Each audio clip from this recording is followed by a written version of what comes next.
अस्सलाम वालेकुम दोस्तों, उम्मीद है कि आप सब खैरियत से होंगे। आज की इस वीडियो में हम बात करेंगे किस तरह से एक government employ performance monitoring portal पे अपनी परफॉर्मेंस यानी मंथली जो उसकी परफॉर्मेंस होगी वो किस तरह से अपलोड कर सकता है। तो सीधे चलते हैं वीडियो की ओर। सबसे पहले जैसा आप जानते हैं आपको अपना ब्राउज़र ओपन करना है। मेरे फ़ोन में यहाँ पे क्रोम है तो मैं क्रोम को ओपन करता हूँ यहाँ पे। तो क्रोम को ओपन करने के बाद यहाँ पे मुझे टाइप करना होगा epm.jk.gov.in। तो epm.jk.gov.in पे क्लिक करने के बाद मेरे सामने ये वाला पेज ओपन होता है। यहाँ पे आप देख सकते हैं मेरे सामने आता है रजिस्टर एंड लॉगिन का बटन। तो इस पे मुझे क्लिक करना होगा। जैसे ही मैं इस पे क्लिक करता हूँ यहाँ पे आप देखिए यहाँ पे मेरे सामने आता है न्यू यूज़र का भी एक ऑप्शन आता है, फिर यूज़र आईडी, पासवर्ड और कैप्चा कोड वहाँ पे आता है। अगर आपने अभी तक रजिस्ट्रेशन नहीं की है तो याद रखिए सबसे पहले आपको न्यू यूज़र पे जाकर अपनी रजिस्ट्रेशन करनी होगी। तो उसके लिए भी मैंने एक सेपरेट वीडियो बनाया है, तो उसमें जाकर आप देख सकते हैं किस तरह हम एक नए यूज़र की आईडी क्रिएट कर सकते हैं। तो यहाँ पे लेकिन आज हम बात करेंगे हम अपनी परफॉर्मेंस किस तरह से यहाँ पे अपलोड कर सकते हैं, यानी कि जो मंथली जो प्रोग्रेस है हमारी किस तरह से हम उसको अपलोड कर सकते हैं। तो मुझे यहाँ पे देना होगा अपना यूज़र नेम, जो कि मेरी CPIS आईडी जो है वो रहेगी यहाँ पे, और उसके साथ जो मैंने क्रिएट किया होगा पासवर्ड जब मैंने रजिस्ट्रेशन की होगी एज ए न्यू यूज़र, जब मैंने रजिस्ट्रेशन की होगी। फिर जाकर यहाँ पे मुझे डालना होगा कैप्चा कोड। तो जो यहाँ पे मुझे ऑलरेडी दिखाता है 5HVJS। तो ये डालने के बाद मेरे सामने ये इंटरफेस आता है जिससे आप देख सकते हैं। तो जहाँ पे मेरी डिटेल्स आ रही है और मेरे रिपोर्टिंग ऑफिसर की डिटेल्स आ रही है। लेकिन याद रखिए जब आप फर्स्ट टाइम इस पे लॉगिन करोगे ये जो 3 एरोज यहाँ पे आते हैं आपको यहाँ पे क्लिक करना होगा।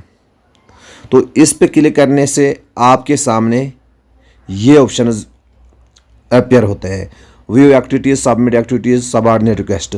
तो अगर आप सबमिट एक्टिविटीज़ पे यहाँ पे जाओगे, जैसे ही सबमिट एक्टिविटीज़ पे आप क्लिक करोगे, फर्स्ट टाइम की मैं बात कर रहा हूँ, तो जैसे ही सबमिट एक्टिविटीज़ पे क्लिक करोगे तो यहाँ पे मेरे सामने ऑप्शन आता है फ़िलहाल सबमिट रिपोर्ट। लेकिन आप जब सबमिट रिपोर्ट पे क्लिक करोगे तो यहाँ पे आप देखिए आपको यहाँ पे एक बक्सा आएगा, ऐसे बक्सा आएगा जिसमें आपको अपने रिपोर्टिंग ऑफिसर की डिटेल्स डालनी होंगी। यानी कि क्या डिटेल डालनी होगी, उसकी CPIS आईडी डालनी होगी। फिर उसके बाद उसके नीचे जैसे आप वो डिटेल्स डालोगे यहाँ पे उसके नीचे यहाँ पे लिखा आएगा सेंड रिक्वेस्ट, सबऑर्डिनेट रिक्वेस्ट जिसे आप सेंड करते हो।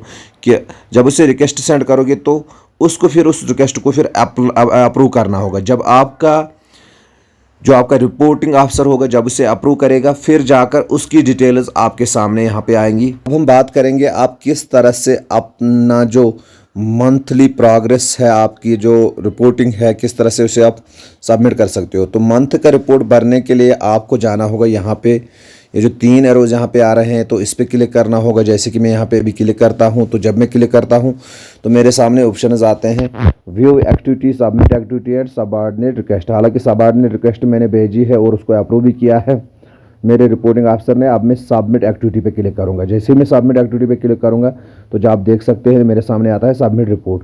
तो मैं सबमिट रिपोर्ट पे जब क्लिक करूँगा तो आप देखिए मेरे सामने कौन सी विंडो ओपन होगी।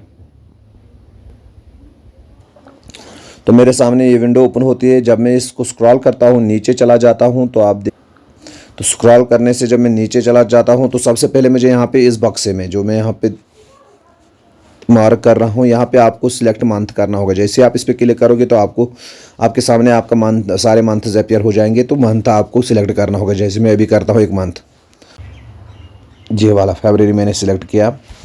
तो फरवरी को मैंने सिलेक्ट किया। तो अब उसके बाद मुझे यहाँ पे क्लिक करना होगा क्योंकि यहाँ पे मुझे बोलता है ब्रीफ डिस्क्रिप्शन ऑफ वर्क असाइनर। अगर कि मैं एक टीचर हूँ या अगर आपका प्रोफेशन आप टीचर हैं तो आपको क्या करना होगा, यहाँ पे डालना होगा अपनी एक्टिविटीज़ के बारे में जो भी आपको काम मिला है। टीचर्स को चाहिए ज़्यादा अपनी डिस्क्रिप्शन इसी कॉलम में डालें। तो जो भी आपने ड्यूरिंग द मंथ किया होगा आप उसको यहाँ पे लिख सकते हैं। अगर आपने टीचिंग की है तो टीचिंग कह सकते हैं आप। तो आपने कितने क्लासेस अटेंड किए, कोई स्पेशल अगर कोई काम किया होगा during this period of 30 days तो आप उसको यहाँ पे मेंशन कर सकते हैं। और आपसे मेरी ये गुजारिश रहेगी, जब आप यहाँ पे डिटेल्स डालोगे तो अपने फ़ोन को उस वक्त आप रोटेट कीजिए, यानी कि आप पोर्ट्रेट मोड में नहीं, लैंडस्केप मोड में ये सारी चीज़ें यहाँ पे कीजिए। क्योंकि अगर आप पोर्ट्रेट मोड में इस चीज़ को फिल करने की कोशिश करोगे तो ये बक्सा जो है यहाँ पे, ये बक्सा शार्ट आता है, ऐसे आता है, इतना शार्ट आता है कि आपको इस पे लिखना थोड़ा सा मुश्किल हो जाएगा। तो ऐसे आता है, इतना ही शार्ट आता है।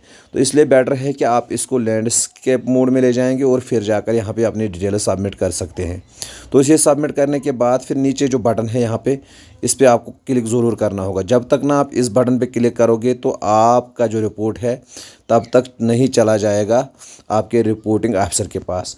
अब जब आपने इस पर सबमिट पे क्लिक किया तो आपके रिपोर्टिंग ऑफिसर के पास आपकी डिटेल्स चली जाएंगी। उसको देखने के लिए आपको फिर से इन 3 लाइन्स पे क्लिक करना होगा। जैसे आप इन पे क्लिक करोगे तो आपको होम पे क्लिक करना होगा। जैसे ही होम पे क्लिक करोगे तो थोड़ा सा स्क्रॉल करने के बाद जब आप नीचे जाओगे तो आप देख सकते हैं यहाँ पे आपने किस मंथ के लिए अपने रिपोर्ट को सबमिट किया होगा। तो यहाँ पे आप अगर फरवरी को यहाँ पे सबमिट किया है तो इस वाले मंथ के नीचे ग्रीन कलर आएगा। और अगर आपका रिपोर्ट आपके रिटर्निंग ऑफिसर यानी कि रिपोर्टिंग ऑफिसर ने देखा होगा तो जाकर ये फिर ब्लू हो जाएगा। और अगर आपने अभी रिपोर्ट सबमिट नहीं किया है तो जाकर ये रेड ही रहेगा। यानी कि इस कलर कॉम्बिनेशन से आप देख सकते हैं कि किस मंथ के लिए आपने रिपोर्ट सबमिट किया है और आपके रिपोर्टिंग ऑफिसर ने उसे रिव्यू किया है कि नहीं, ये आप यहाँ से देख सकते हैं। तो शुक्रिया इस वीडियो को देखने के लिए। इसे अपने दोस्तों के साथ शेयर करिए और अगर आपने चैनल सब्सक्राइब नहीं की है तो प्लीज़ इस चैनल को सब्सक्राइब करिए। शुक्रिया।